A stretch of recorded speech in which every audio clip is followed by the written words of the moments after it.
You cannot take a people to a place you've never been. Neither can you practice out what you don't practice in. We bow down and worship. Oh, Yahweh,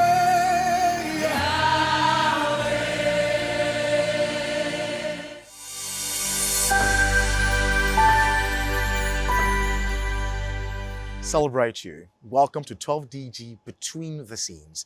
Tonight was exceptional.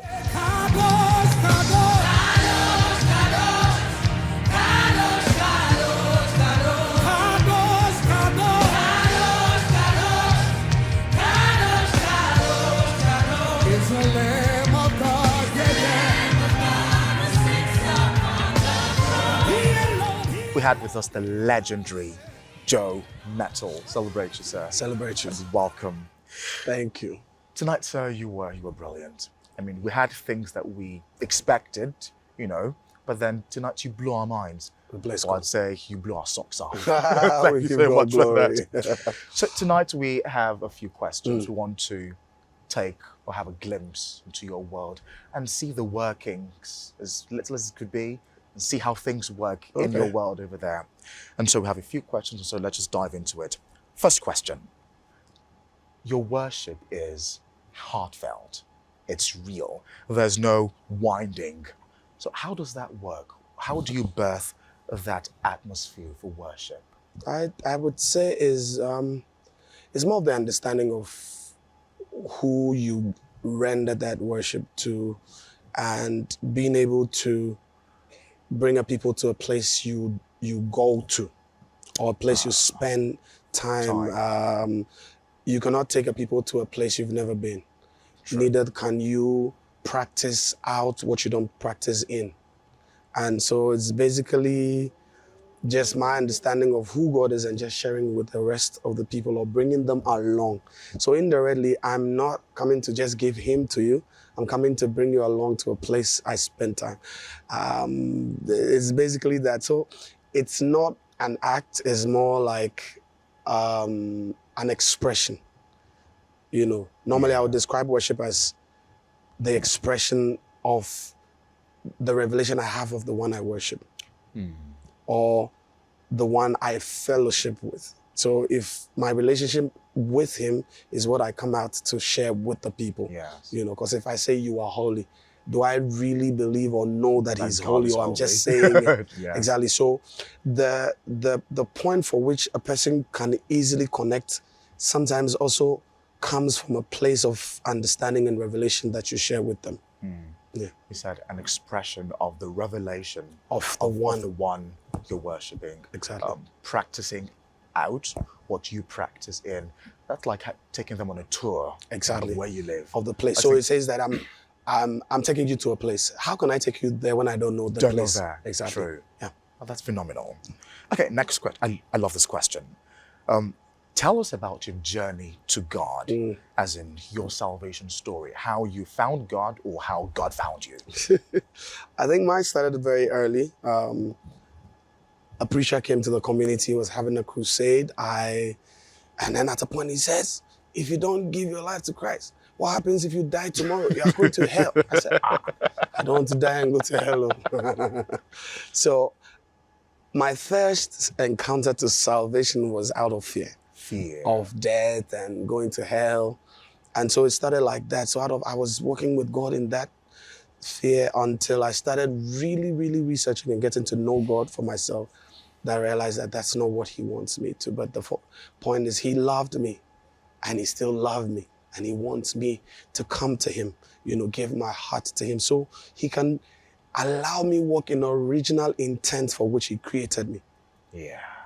But I needed the salvation to connect back to God. And so I properly started studying and getting to know God. And so the real understanding started unfolding for me later. This was like about probably 5, 6, 10 years later before I got to really know. So that was how my salvation journey was. So first from fear, and then to an understanding, proper understanding. Proper relationship with God. And I suppose, I imagine your journey today, or where you are today, is a build-up from all those Definitely, years. definitely. The fear, the relationship, All of it, everything all coming of it. together into this So moment. at least today, when I share the salvation message with someone, I can tell them, I'm not saying that to scare you. Aha, because you were scared once. Exactly. I did it. So, because if the person, gives their life out of fear, it's not a genuine conviction. True. It's based on the fear. Yes. What happens when they realize that, you know no what? fear. I was told that, what if I die? And I realized that after a couple of days, I'm I'm not still dead. here. I ran back. But Oh, when it's true. genuine conviction by the Holy Spirit, it's real. You properly would have the desire and the thirst to walk with God. True. I love that. Our third question. Tonight, we witnessed you being imparted by God's servant to touch the world, and that was huge.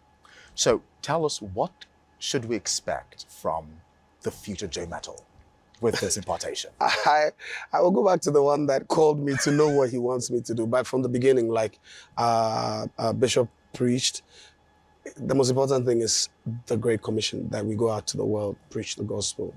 And so that's what I'm going to do, as I always do. But this time, like he said, more places are opening up, and all I need to do is just trust God for grace, equip myself for the word he wants me to speak out there, or the message he wants me to speak out there, to be able to just walk in that space. That's it.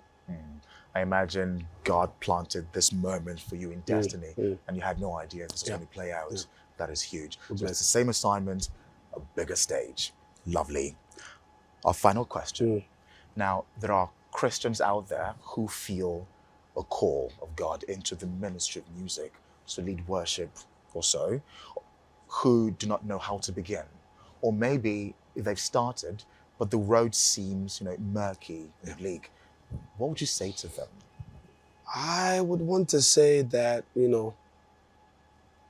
many times when there's confusion is because we haven't properly spent time to receive the full instruction of what he intends for us to do.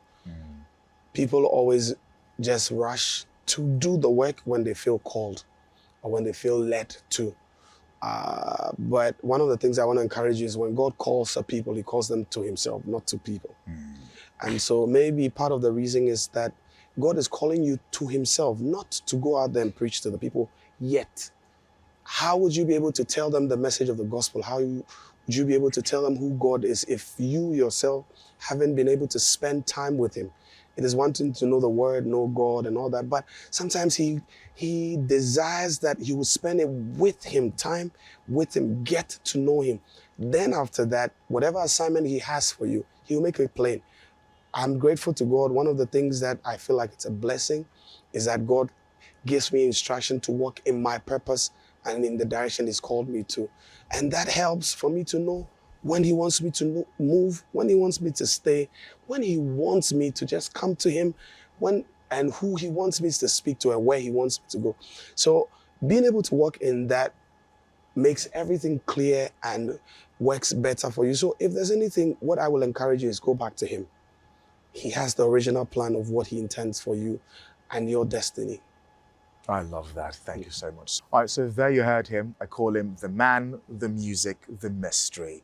Thank you so much, Minister Joe Mettle, for, I'd say, lifting us to God's presence. You were exceptional again, and we bless God for the impartation, and we hope for great things from you in the future. And to you again, thank you for joining us for another episode of 12DG Between the Scenes. We look forward to being with you again, and until next time, we celebrate you.